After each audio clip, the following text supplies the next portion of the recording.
വേദത്തിന് മാറി കുറച്ച് കാര്യങ്ങൾ പറയാനുണ്ട്. ഞാൻ നിങ്ങളെ വീഡിയോ കുറച്ച് മുമ്പ് ഞാൻ കണ്ടിരുന്നു. അപ്പൊ അതിൽ നമ്മളെ ടൈല് അടങ്ങുന്ന കാര്യങ്ങളൊക്കെ പറഞ്ഞു.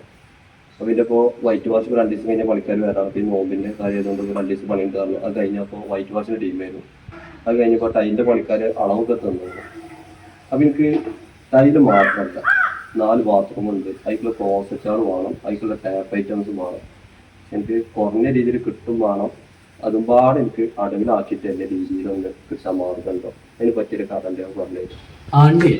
നമുക്ക് ടൈൽസ്, ബാത്റൂമിലേക്കുള്ള ക്ലോസറ്റ്, പിന്നെ ഹാളിലേക്ക് വേണ്ട വാഷ് ബേസ്, അതുപോലെ സിങ്ക്, പിന്നെ പൈപ്പുകൾ, എല്ലാ സാധനങ്ങളും നമുക്ക് ഇതേപോലെ EMI കിട്ടും. അതിൽ 1/3 പൈസ നമ്മൾ കൊടുത്താൽ മതി. ബാക്കിയുള്ള നമുക്ക് മാസത്തവണയായിട്ട് അടച്ചു തീർത്താൽ മതി. തീർത്തും പലിശ അല്ലാന്ന് പറഞ്ഞത് സത്യം നല്ലത്. പലിശ എന്തേ ഇല്ല. ഓക്കെ. അത് നമ്മൾ തരുന്ന എമൗണ്ടിന്റെ എത്രയാണ്? 1 ലക്ഷത്തിന്റെ സാധനം നമുക്ക് വേണ്ടെങ്കിൽ അതിനൊരു 35,000 റുപ്യ നമ്മൾ കൊടുത്താൽ സാധനങ്ങൾ നമുക്ക് കൊണ്ടുപോകാം. ബാക്കിയുള്ളത് നമുക്ക് മാസത്തവണയായിട്ട് അടച്ചു തീർത്താൽ മതി. റേറ്റ് കൂടുതൽ അങ്ങനൊന്നുമില്ല. സാധാ എല്ലായിടത്തുള്ള നോർമൽ റേറ്റിലൊന്നും മാറ്റൊന്നുമില്ല. അതെന്നെ സന്തോഷം. കാരണം വെച്ചാൽ ഇന്നെ പോലെ മാത്രമല്ല, ഒരുപാട് ആളുകൾക്ക് ഇതൊരു ഉപകാരമുള്ള പരിപാടിയാണ്.